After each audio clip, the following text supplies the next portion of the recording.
This is Nathan Gorenstein, and you're watching the Break It Down Show.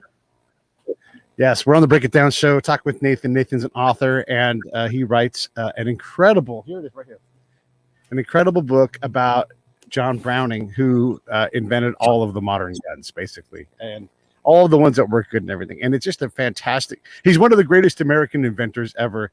And because of his background in the Old West, and I thought, oh, I need to get my friend Jim DeFelice on here because he knows a lot about this era, especially, at least from my perspective, from his book, West Like Lightning, which chronicled the, it was sort of like this multi-storied arc that he did for the Pony Express. I don't know if you know this, Nathan, but it was just fantastic to include Sam Colt and all those guys were all in that book. So thanks for coming on, Jim. Thanks for coming on, Nathan. This is fantastic. I want to start with Jim. Jim, when I brought you this opportunity and you got a chance to read this book, given what your background is and what you've written about, what were your thoughts? It's a phenomenal book. I knew that, I knew Browning was an incredible inventor. I, had some idea of the debt that we owe to him, but the book, not only does it bring Browning to life, but it really kind of captures a lot of the era, and it's phenomenal.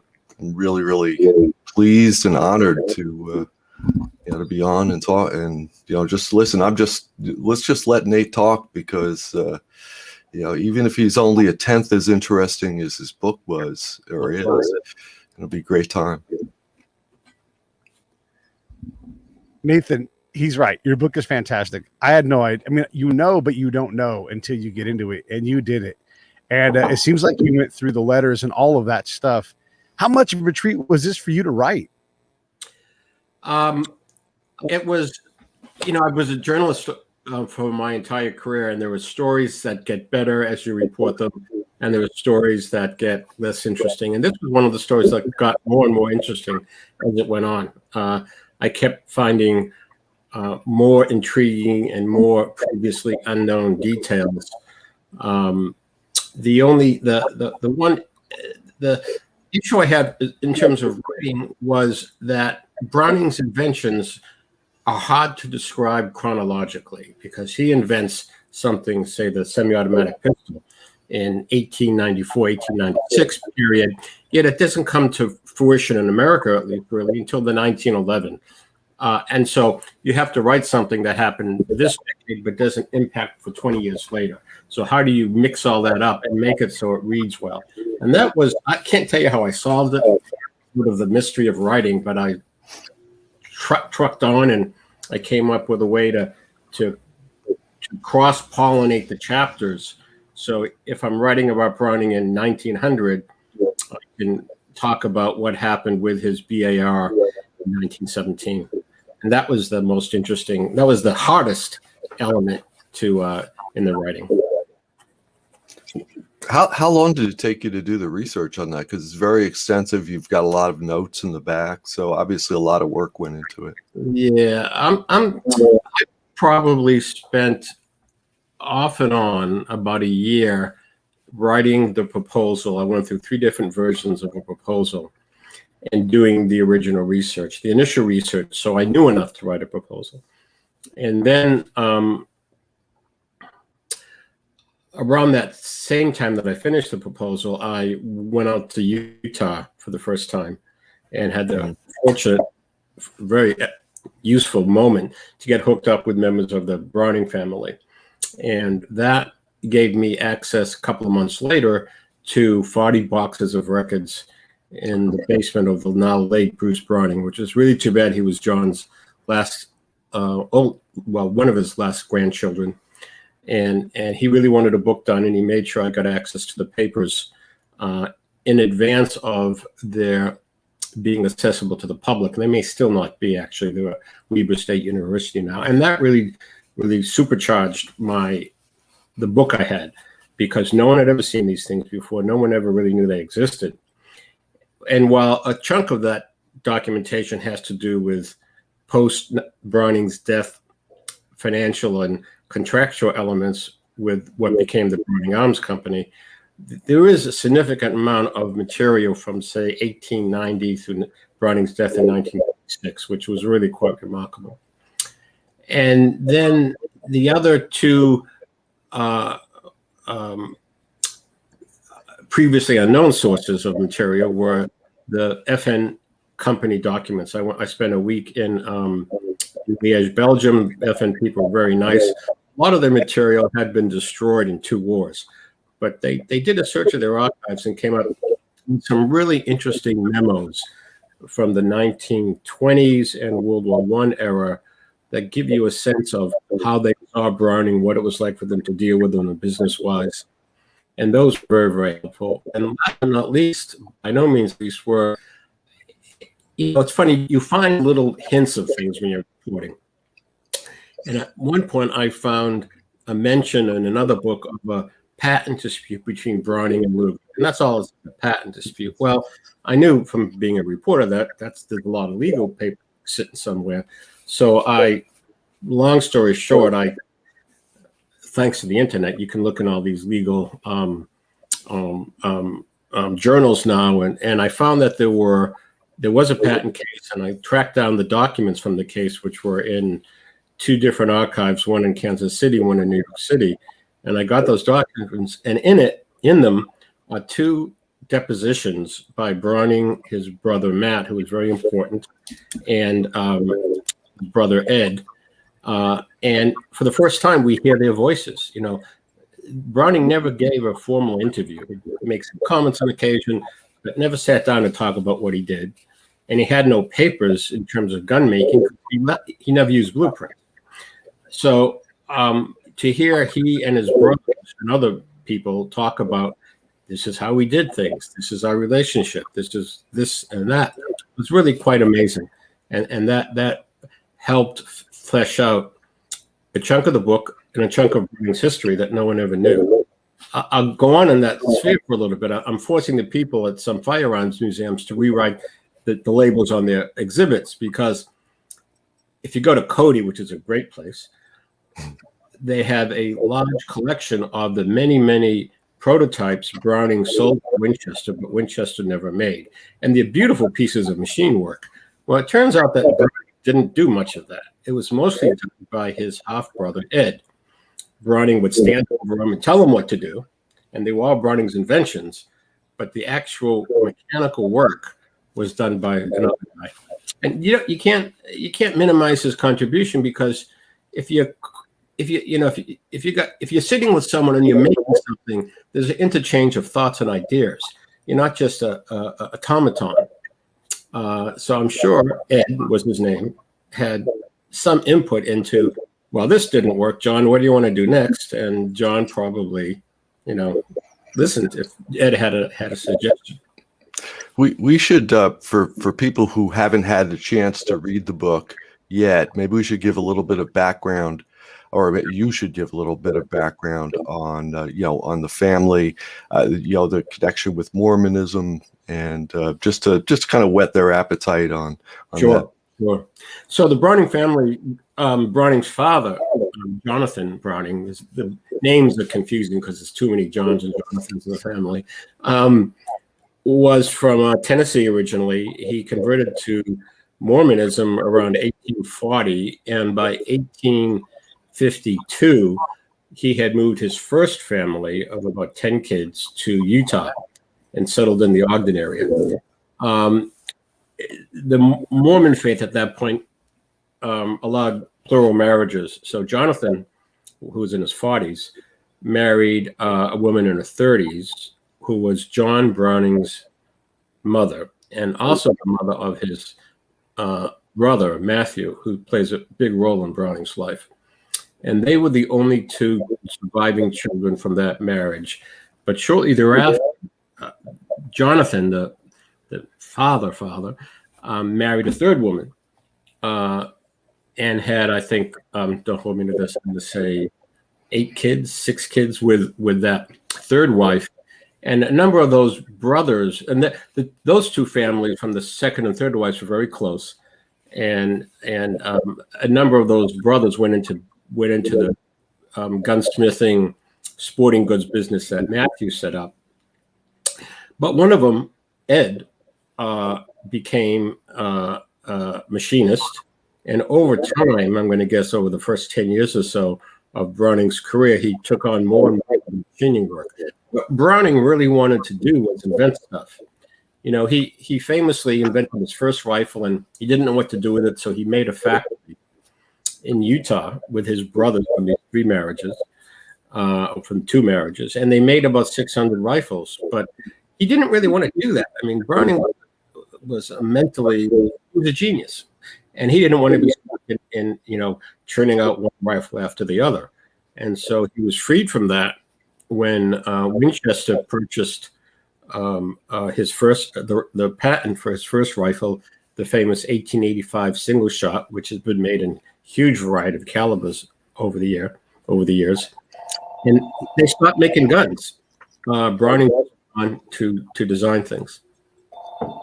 How did you come across Browning as a story? I mean, obviously he's this pillar of invention and a genius, but something drew your attention to him, and you realized, I mean, as a reporter, you realize there's something there, right? And then Right.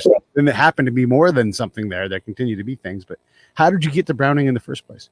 Well, I finished my first book, and I was looking around for a second book to do, and a couple of folks, one of them is related, a former police officer, retired police officer, was related to Wyatt Earp, and he was suggesting Western stuff. And I was looking around, and I came across the Wyoming cowboy wars, and I needed to know something about firearms for that. And I started researching firearms, and I went down an internet rabbit hole essentially. And I knew, again, like a lot of people, I sort of knew who Browning was, and I became so intrigued by all the things he had done. I went looking for a book that would explain to me how he did it, and there really wasn't one. There is and it was useful to me that the one book that is out there, it was written by one of his sons in the 1950s, and it was issued in an abridged version in the 1960s. And a lot of it, I have to say, he did it in a way that ended up fictionalizing a lot, because he makes up conversations. And the problem with that is, while the underlying story may be true, when you have the fellow making up the words, it sort of lessens the usefulness of it. That being said, it's the only document we have about Browning's early life, say up until his 20s. And it was very helpful. And the family, very nicely, gave me the unexpurgated manuscript. And there's a lot of good stuff in the unexpurgated manuscript, which is actually pretty reliable in terms of anecdotes that the author would have heard from his father or his uncles directly. And that was very helpful. So that's how it was just like, who is this guy? He did all this stuff, and no one's ever done a book explaining his impact. That was like, that sounds like a book. So I did. For me, one of the most interesting things about the book was how you were talking about his creativity. It was almost like, Browning thought in metal. It was he could see and do things. Maybe if you talk a little bit about Browning and maybe the era that he was in.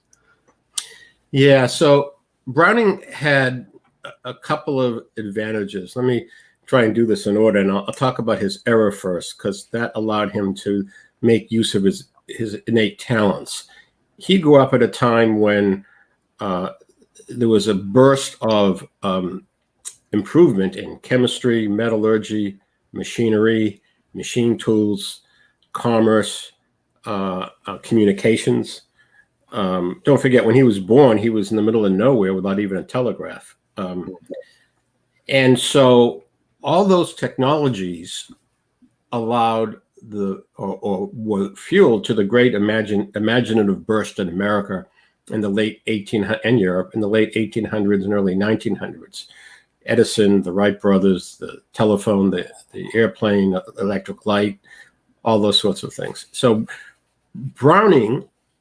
what Browning brought to the table and what allowed him to make use of those technological advances was his two things. One, he grew up from a very young age working on firearms and fixing them. So he had sort of had a master's course in what could go wrong with a gun and what worked and what didn't work. Right, because his father had been a gunsmith. Right, his father had been a gunsmith, and John had worked in that shop from a very early age, probably around 5, doing everything from cleaning up to eventually doing repairs himself. And he made his first sort of a crude shotgun at age 10. And it worked. He killed 3 grouse and fed his father breakfast. And his father complained. He said, you're 10 years old. This is the only thing you can make, this schlocky gun. And it was, his father was sort of a goad to John to do better.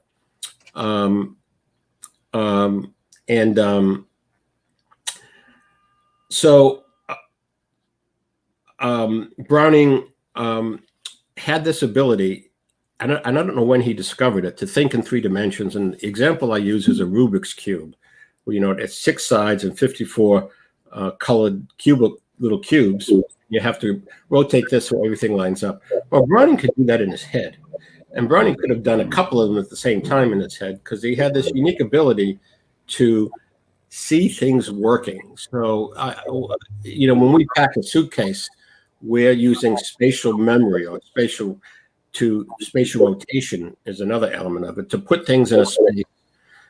And the shirt will fit here, the pants will fit there, or when we read a map, we're using the same skill. But Browning could do that in 3 dimensions, and he could actually see the mechanisms working in his head. And that was, other people have that skill. Einstein had it. A lot of great, Tesla probably had it. And I'm not sure everyone knew what it was because it really didn't get studied until the into the mid 20th century. But that was his great skill. His granddaughter told me a great anecdote of when Browning would come visit his sister-in-law. He'd come in at night, he'd sit in a chair and he'd go like this and just sit and think and tap his head. And it drove her mother crazy. That was Browning thinking. He could see these things in his mind. And it wasn't quick. I mean, it wasn't like a computer. It was a slow process. But in the end result was, once he knew what he wanted to do, he would go and with his brother Ed, they'd make templates. Browning would make sure everything fit together out of sheet metal or cardboard, and then they'd start machining things, and they'd machine it piece by piece and put the thing together. That kind of genius is incredible. It reminded me a lot of Mozart, who, like, everybody like, hey, we need to hurry up with this performance. He's like, it's all up in my head. I just need to write it out. It's a really good. And so there are people that think that. I mean, obviously his is musical, but I bet it's the same kind of genius, like the same variety, whether it's spatial or whatever it is. I'm sure it's right. Yeah, really good point. Anybody else like that comes to mind besides Einstein or Tesla and any of these guys? There was the fellow that invented the steam engine, whose name suddenly escapes me, who I talk about in the book, because he wrote down how he was walking through a park in the UK trying to figure out how to make his steam engine work. And he says, it suddenly came to me. I saw it all in my mind. And that was a similar moment for him. And I think it, I don't know how much it's used these days, because Bruce Browning, he was 91, but he was very sharp. Physically, he wasn't great, but mentally, he was very sharp. He had experienced that. And he tells an interesting story. He says when he was a firearms designer and designed bicycles. And he's talked about how when he first started inventing things, he could see all these things moving in his mind, and they would slowly fit. And then he said he lost that skill when he started using computer-aided design. Really? Wow. Yeah, which is really interesting, because we are the world we live in. To what extent have we lost, or have people lost, certain abilities that may have been inherent or native, but they no longer have to use? Like a blind person will have hearing that we can't conceive of, because they have to do that. So I'd love to see someone analyze that. I mean, spatial thinking is still used today, and people realize how important it is, particularly in computing. But I wonder whether, and I don't know enough, but I wonder whether you lose things when your mind no longer has to do the task. But that's another book. Someone else can write that. Yeah. And another thing that, again, this comes up in the book again and again, able to make use of just the developments that are going on. As you're saying, this is an era of a lot of things happening, a lot of inventions.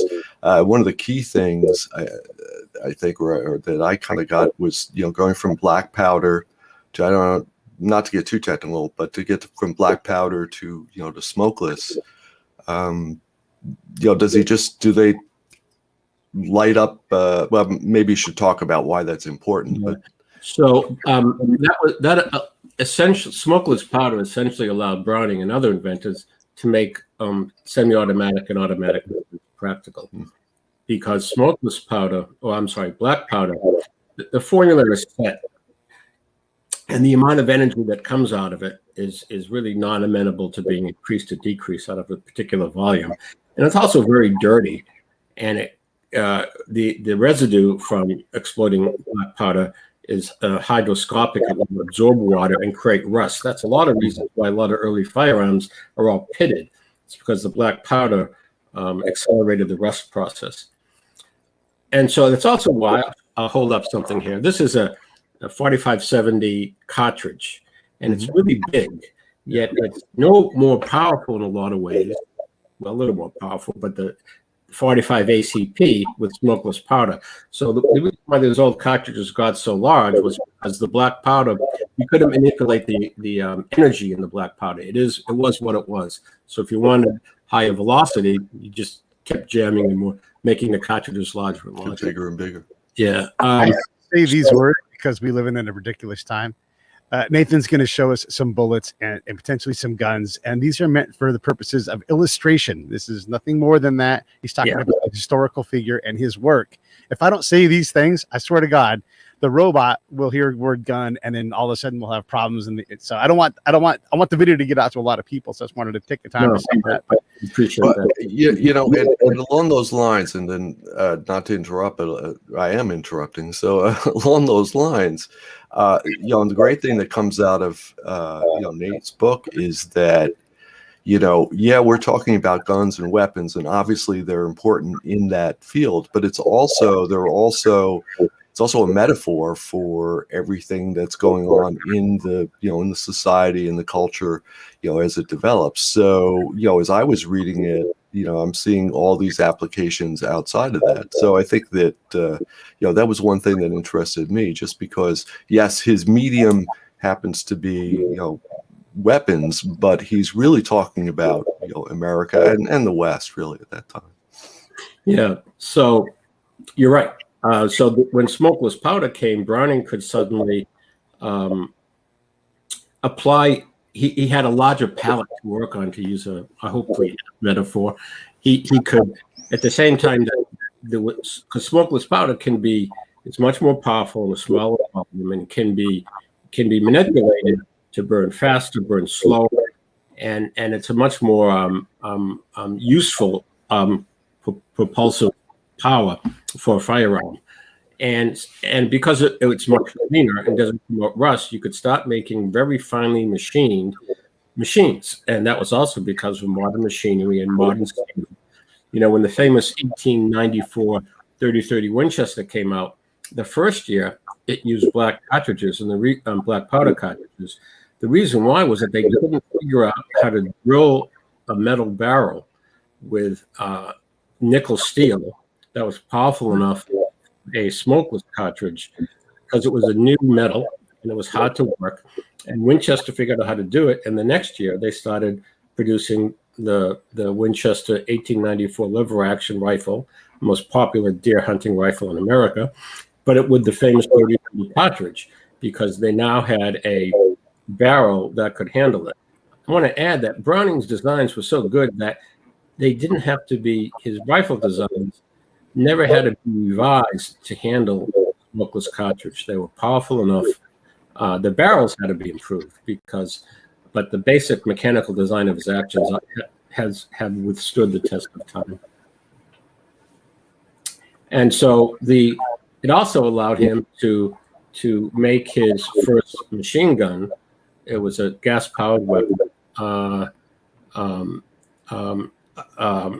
And he was the first one to make a gas-powered firearm. He wasn't the first one to imagine it or to think, well, we could do this with the hot expanding gas from gunpowder. But he made one in 1889, and there's a great account of that. The only account we have of Browning working in his workshop comes from a friend who got into the shop and wrote about the local newspaper. And he writes about seeing what he calls an automatic rifle in 1889 working in Browning's shop.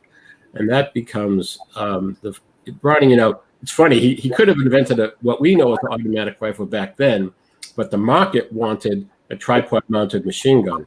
So he made, to compete with Maxim, who had recoil operated machine guns. So Browning made his gas operated tripod mounted machine gun that Colt started making in 1895. And the reason why that could work was because it had smokeless powder. And you could fire, as many shots. I mean, the test for that is amazing. Browning fires 6,000 rounds in a row. You can never do that with black powder. So he almost didn't make it with that his prototype either, which is a really interesting story. Yeah, I mean, this was an air-cooled firearm, and that was, I think, one of its drawbacks at that time was that it was hard to train people to use these machines. Don't forget, we're familiar with this stuff. Back in the day, this was like, what? What is this? No one knew what it was. All the intuitive things we bring to the table when we make a firearm, they didn't know these things. So people would look at this gun and have no idea what to do with it. I mean, you pull the trigger, yeah, but what do you do after that or before that? And so it was a training issue for it through World War I to teach people how to use these firearms.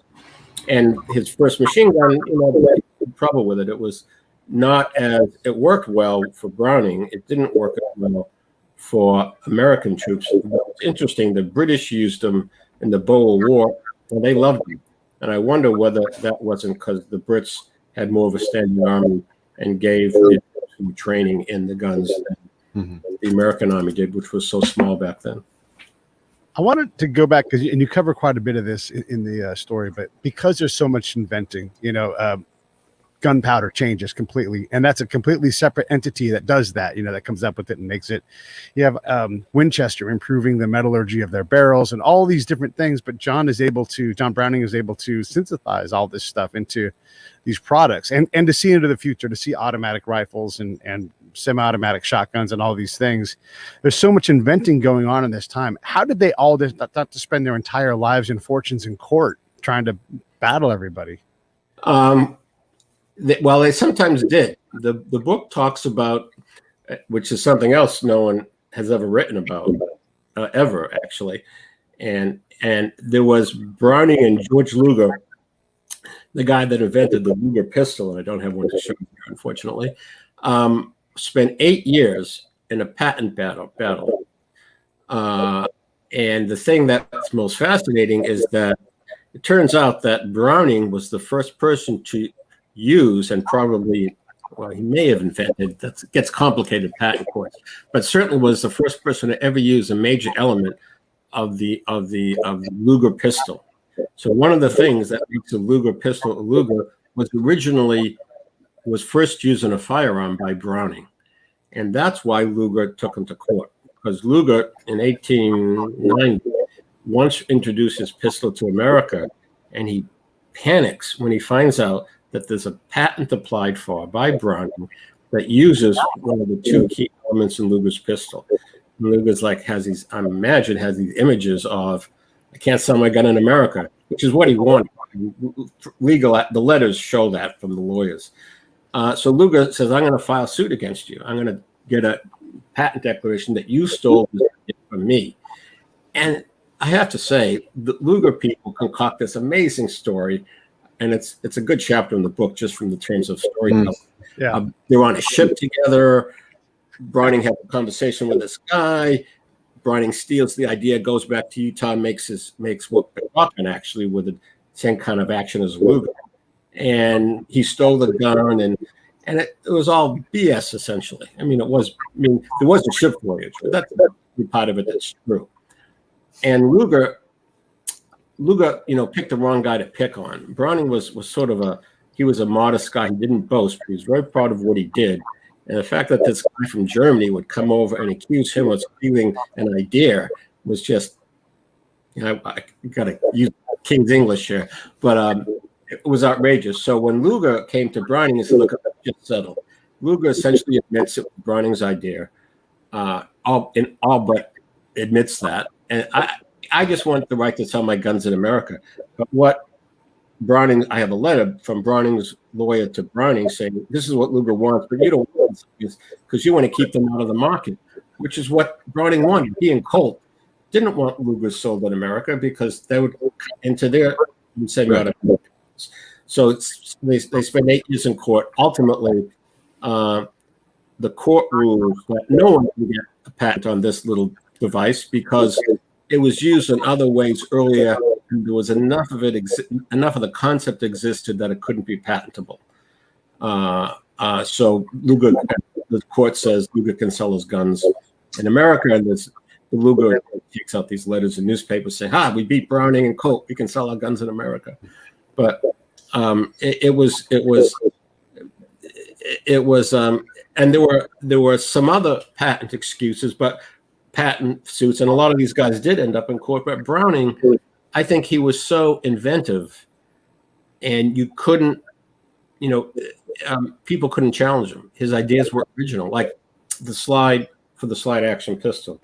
Browning invented that. So the slide action tilting barrel pistol that 1911 and virtually every other semi-automatic pistol in the world today uses that mechanism or element of it. And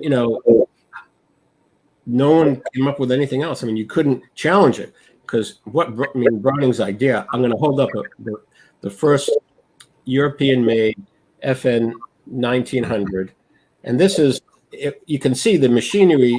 It's a cruder piece of machinery. The nice the machine, the design. So nowadays, all this is a single piece of machine metal, and these days they had to do it in pieces and assemble it.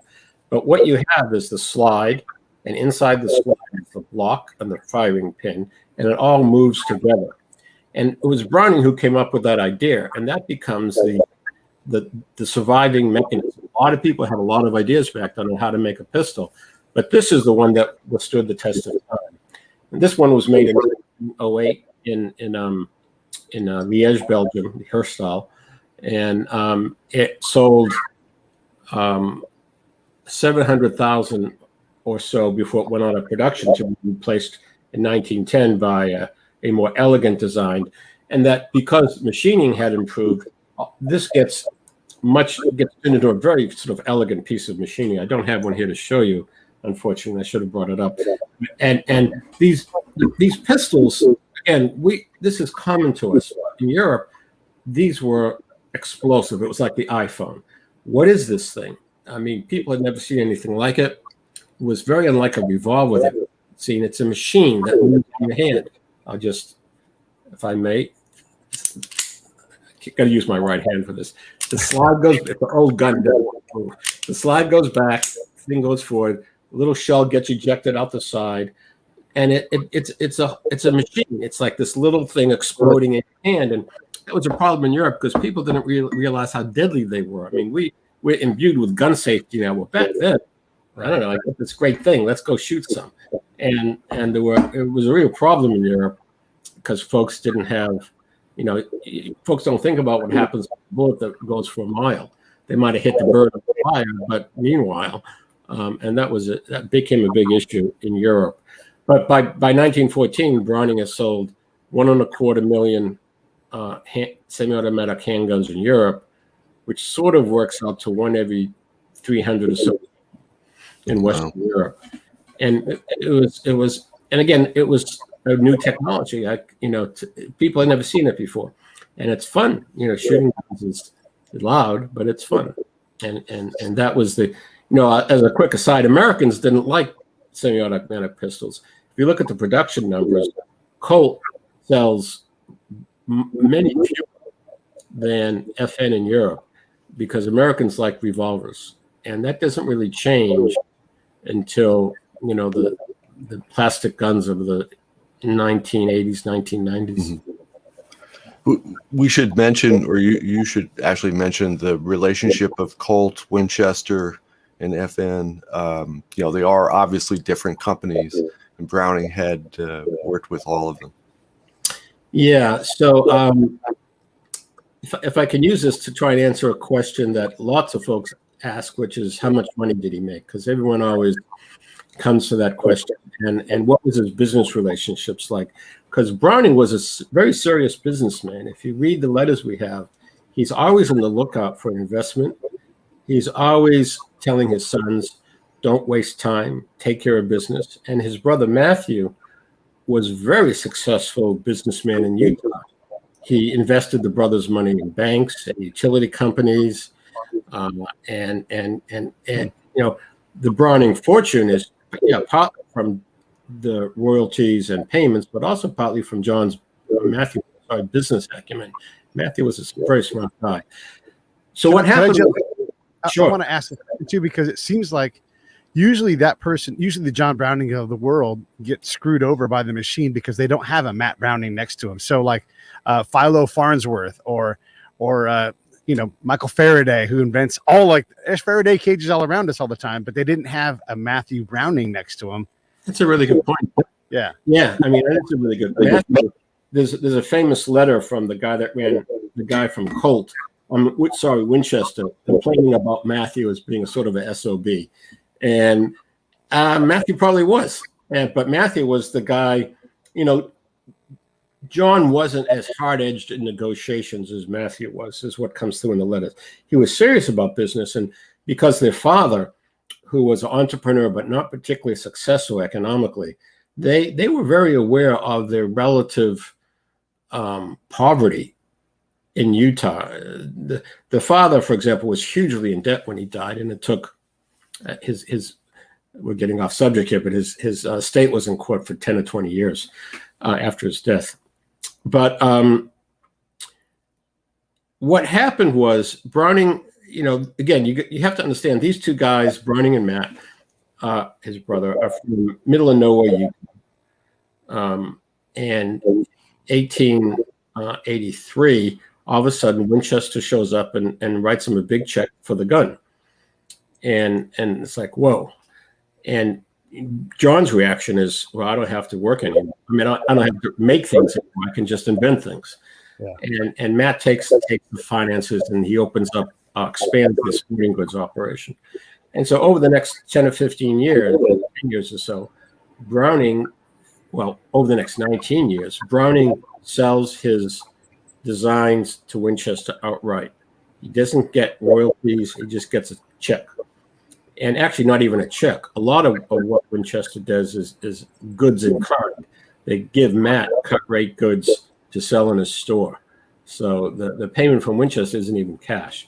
But that changes when they hook up with Colt. Colt gives them, they get royalties from Colt. That's this is the time span gets really contracted here. He hooks up with Colt first, but the big break for him in terms of inventions and income comes when he gets hooked up with FN. And that's one of the things that the book talks about, that the whole story you read about is wrong. The right story, and I won't, the correct story is that back when Browning started working for Colt around with Colt, 1893, 94, 95, there was another engineer there by the name of Hart Oberg, who was from Philadelphia, and they became friends.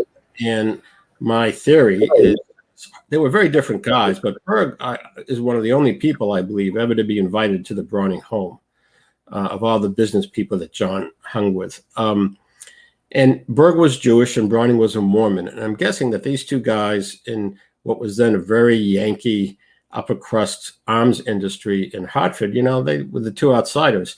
And John, people don't talk about human nature. So Browning comes to Colt, and all of a sudden he's the big new guy, and he had to have snubbed the noses of a lot of other existing Colt people. Who's this guy that comes in and tells us how to do things? So there's human nature working here too. Anyway, these guys become friends. Berg goes back to Europe. Browning invents his 3 pistols. The first is a lock breech thing that Colt wants to develop for the Army. The second is a blowback pistol, which becomes this, which Browning really likes. He likes this little blowback pistol the most. And the third is no one ever made it a sort of the circular thing. It's a sort of John having fun in metal is what that is. But when Colt says, oh, we don't want to build the blowback, Berg says, hey, we'll build it in FN. So John in 1897 takes his gun to Europe and cuts a deal with FN, and FN starts making them. And when Colt sees how popular they are, they stop making them too, though they're not as popular in the States as they were in Europe. But that's how John got hooked up with FN. It was through a friendship, and it wasn't just the story you hear is that he met some guy and he took his gun back to Europe.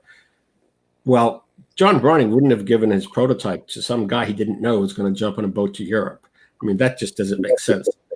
Give that away. So that's how they got hooked up. And he already had a long-standing relation with FN and had been to Europe half dozen times before he invented the A2 shotgun. And the book also talks about how that really happened. The story told is that it was a dispute of royalties because the Browning brothers now wanted royalties from Winchester.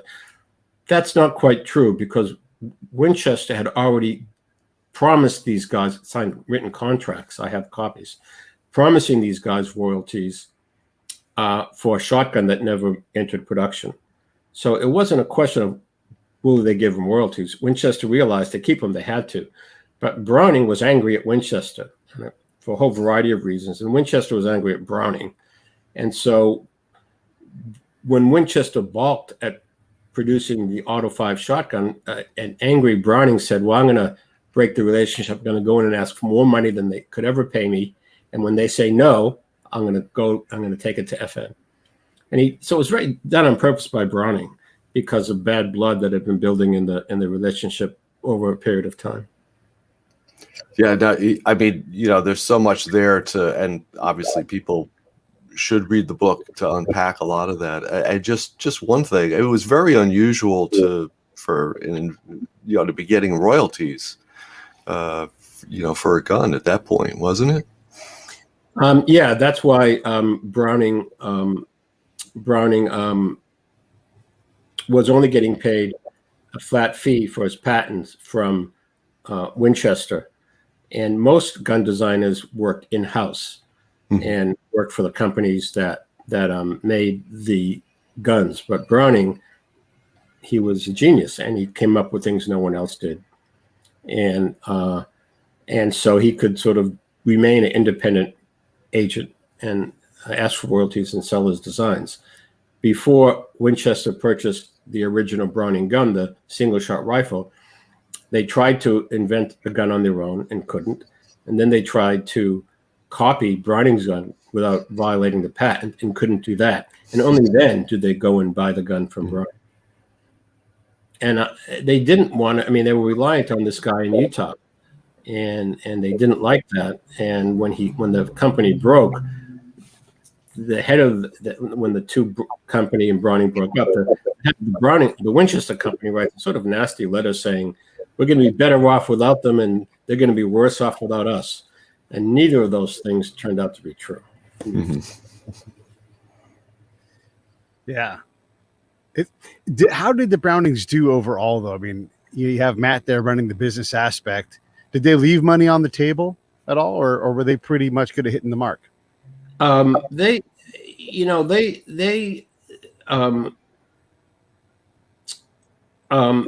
had. It's hard to know how much they earned totally when in their estates, which were filed in Utah, they both had $500,000 at the time of their deaths, which was a significant amount of money back then. But it also is a fraction probably of the accumulated wealth, because they had given money away, they had purchased property, they had given their kids money. So there was whatever fortune they came up with was much larger than what was reported in their wills. But John there's an interesting after World War II, when they're renegotiating their contracts with FN because of the interruption of the war, Matt and John, to a certain extent too, write very tough letters to Val, telling him, "Don't get taken in by these Belgians." There's a great line in Matt writes saying they're like children, but they're not. They act like children, but they're not. And you can see from that these guys had their eye on the bottom line, and they were worried. By this time, both of the brothers are in their 60s, early 70s, and are worried that Val is going to get taken advantage of. And Val, actually, which is John Browning's son, the youngest son, goes in the opposite direction. And there are memos by Colt and FN complaining about how hard it is to deal with Val. And Val writes this long memo to Colt that goes on for pages and pages and pages, complaining about how you don't take me seriously, you're trying to rip me off, and it's sort of like a tantrum by Val. But Val is the one though who continues the company. He expands it. After John and Matthew die, Val and his brother Mariner, Matthew's kid, try and set up a manufacturing and importation business, and they do that, and that becomes Browning Firearms, which lasts until it's still around, but it's owned by FN now, as is Winchester. Interestingly enough, both companies are owned by FN. Can you tell us a little bit about the BAR? Yeah, so that's another interesting thing. That it arrived on the scene in 1917 when the U.S. is entering World War II, World War I, and realizes that it essentially has no automatic weapons, where in Europe there are tens and tens of thousands of them. So if they're going to equip an army, they think they need two kinds of firearms. One is a stationary tripod-mounted machine gun, and one is an automatic weapon that a soldier can carry. And the Europeans had come up with a couple of versions, both of which had serious drawbacks. And so they go to Browning and they say, "Well, what do you have?" And turns out, and again, this is in a letter in the archives, the story is no one has ever known where it came from. All the accounts at the time and in the by other authors say it sort of shows up in 1917. It actually was invented around 1910, 1912 by Browning and his brother Ed, and they had come up with a working model, but couldn't interest anybody in it. So they put it up on the shelf and went on to other things. John, while he did his military work out of patriotism, he never enjoyed it in terms of, because he liked to be his own boss. When you do military work, you got to deal with generals, procurement people. Everyone has an idea about what you should do. And Browning didn't enjoy that. So you don't want to make it? Fine, I can do other stuff. And he put it up on the shelf until the army came to him and said, "Hey, we need something." And they took it down. And that's why it showed up so quickly and was so quickly put into production, was because it was more or less already made and already invented on his own. Another interesting thing is that after World War, another memo from in the family's archives, there was after World War I, there was a lot of rethinking about what to do with automatic weapons. And Browning writes in a memo that the Army has it all wrong. They want to invent some sort of automatic pistol. And he says, that's a stupid idea. What you want to do is invent a automatic rifle that uses an interim cartridge. And he gets a patent on one and builds one, which unfortunately is lost.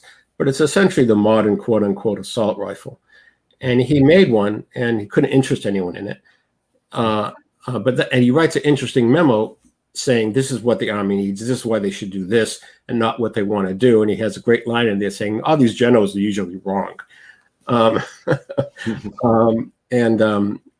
yeah, I mean, it's he knew he was, I'm going to go back for a second, if I might, and talk about Browning's not just mechanical genius, but he knew people. Because after he invents this relatively big pistol, in 1905, and he comes up with this. And this is like tiny. And you shoot it with like 2 fingers and a thumb. And first off, for him, it must have been great fun inventing this because it has a grip safety and a thumb safety, and it's a slide action. Let me slide action. I gotta get the camera. And you can imagine a guy who invents things comes up with this tiny little machine, and it's like a jewel. And FN makes them, and it's it's a huge success. They sell hundreds and hundreds of thousands of them in Europe because it's a pocket accessory. It's modern technology. It's this little thing that people couldn't have imagined before it showed up. But Browning knew that he could do it and knew that people would buy it. I mean, he did have a sense for what the market wanted. These were made in the States too. And it had a longer life. The Belgians started making a simplified version of it without the sort of, this is really a mechanical, expensive thing to make in these days. So after a while, the Belgians started simplifying them. So, and it's really quite fascinating, you know, that he knew what folks wanted. You know, downside is that, understandably and correctly, European governments started getting alarmed because all these people were getting shot and wounded by accident. And it was also becoming used in crime more frequently. There's a great series of studies done in Germany, or studies of Germany in the first decade of the 20th century, that talk about how the country was changing, quoting documents from back then, from the culture of the knife, where an apprentice, new job, goes out and buys stuff, gets a knife for self-protection. Now they go out and they get a Browning pistol. And that changes things because suddenly, you know, and they talk about people not understanding how dangerous they were, and that being a social problem in Germany, and presumably France too. Because if I can tell you another story, this gun, there's a lot of political turmoil in Europe at this time, anarchists and everything, and this gun becomes the favorite gun of all the anarchists in Europe. And there's a great article in the London Times around 1907 saying, this is proof of a massive anarchist conspiracy because they're all using the same gun. And they wouldn't all be using the same gun unless there was some mastermind doing it. You know, it was BS. They just picked the best one like everyone else did, you know. That's all there was to it. You know, if you're going to go try and assassinate the prime minister of Spain, you're going to, well, I want a gun that you're going to get the best thing you can. And you could put these in your pocket, shot a 32 caliber round, which was enough for what you wanted to do. And that's why it became the gun of revolutionaries in Europe.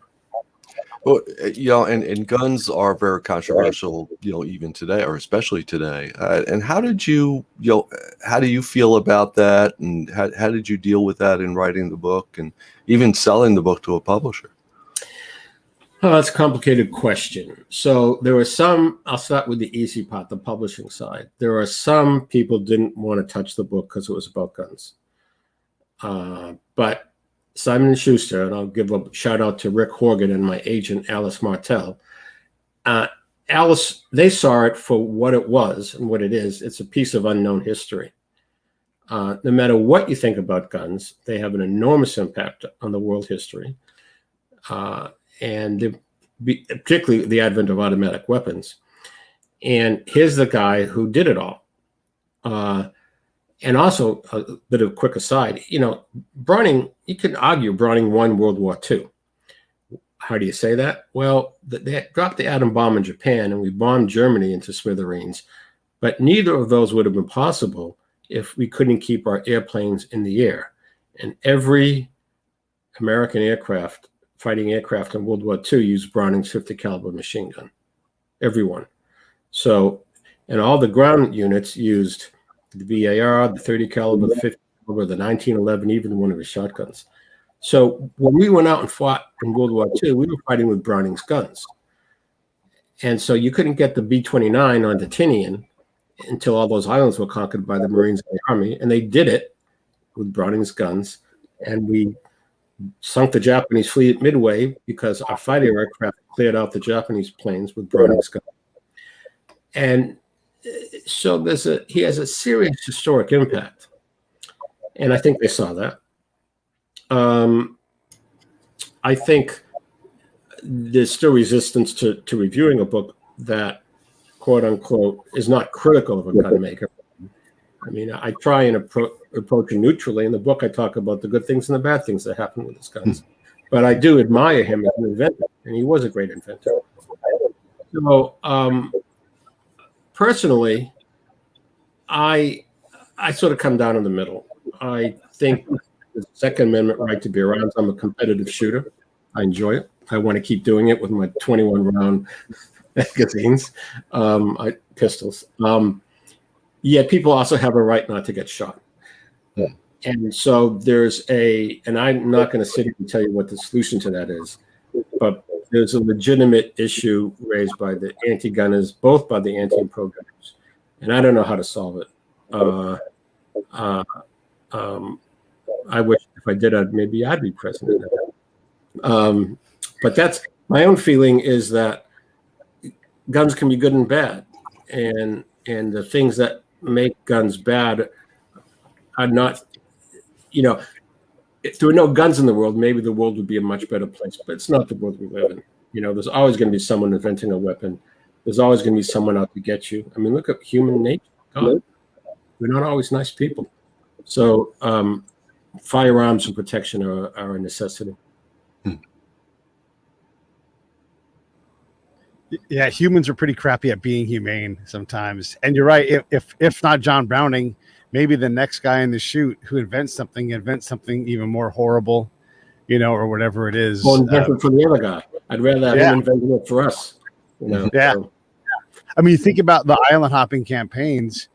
The Japanese were fighting a different land war than we were. And I mean, how many stories are there of a machine gun nest full of 3 Marines wiping out hundreds of Japanese because of the way they fought?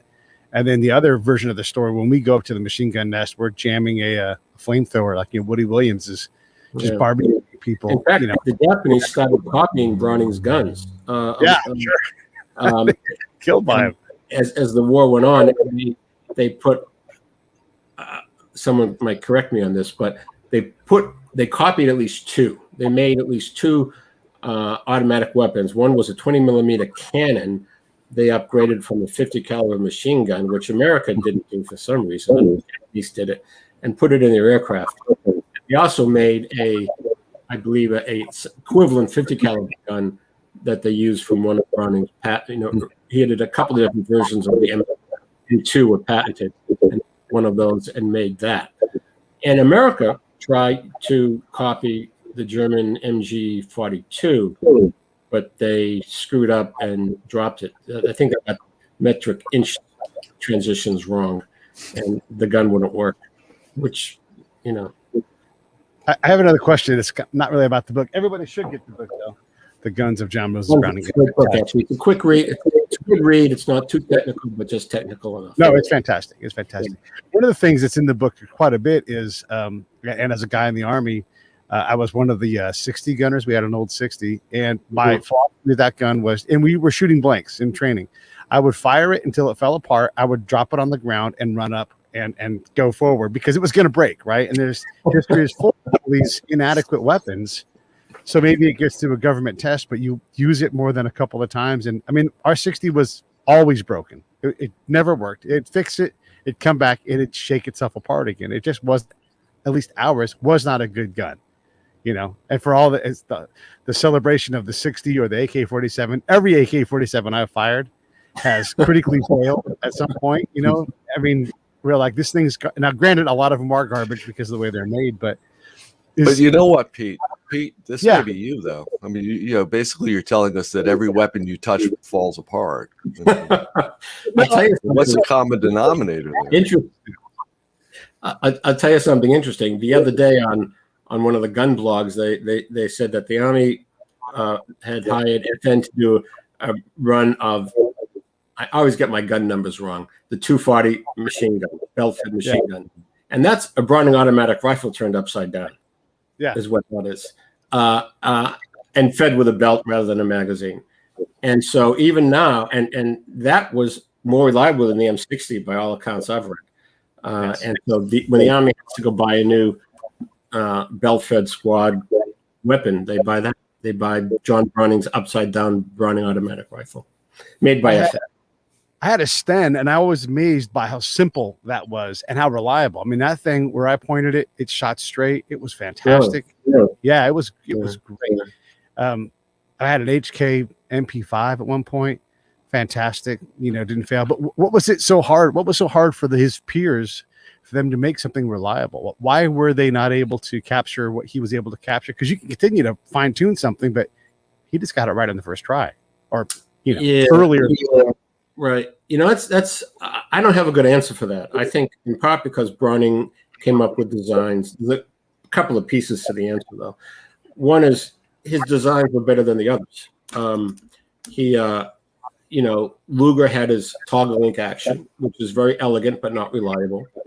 There was the Mauser with the big, the broom handle Mauser, which was just, I picked one up and I said, how did anyone ever hit anything with this thing? It's just so unergonomic. So he came up with the fundamentally reliable designs. And the best thing I answer is the failings of bureaucracies. Why did and I'll tell you an example about Browning. Browning, the 30 caliber machine gun, water cooled, was actually invented around 1900 and 1910 by Browning. And another one, you couldn't interest anyone in it, and it goes back on the shelf and it sits in the patent office. And the Army instead uses this air cooled gun that is that make a few 100,000 of them, that actually is a Benet, designed in part by the former head of Army Ordnance, which may be why they got it. And it's a horrible gun. And they must have known this in the test. If you look at the thing, it looks completely complicated and ungainly. Yet they knew of Browning because they had bought his 1895 for the Army. They had his 1911. So when he came in with his much better machine gun, why didn't they adopt it? Inertia of bureaucracy, human nature, maybe cults offended somebody. I think sometimes I wonder how anything ever gets done in this world, because people can be difficult. That was a secret of Browning's success, though. One of the FN guys wrote that Browning never incurred jealousy among the people he worked with. The John Browning rarely did, because he at least in FN he said something to the effect, yeah, everyone can be difficult, but everyone has something to add to the thing. So you look at what they can add that's positive, ignore everything else. And Browning had an ability to do that, which made him a comfortable guy for folks to deal with, and I think contributed to his success and longevity. You'd rather have someone you like rather than someone you like to deal with. So. Jim, any final thoughts or questions? No, I think we've talked, I guess, for about an hour about the book and barely scratched the surface. So I think anybody that's interested, in certainly in weapons, firearms, but also 19th, 20th, even 21st century, history. It's a great book to pick up. Thanks, guys.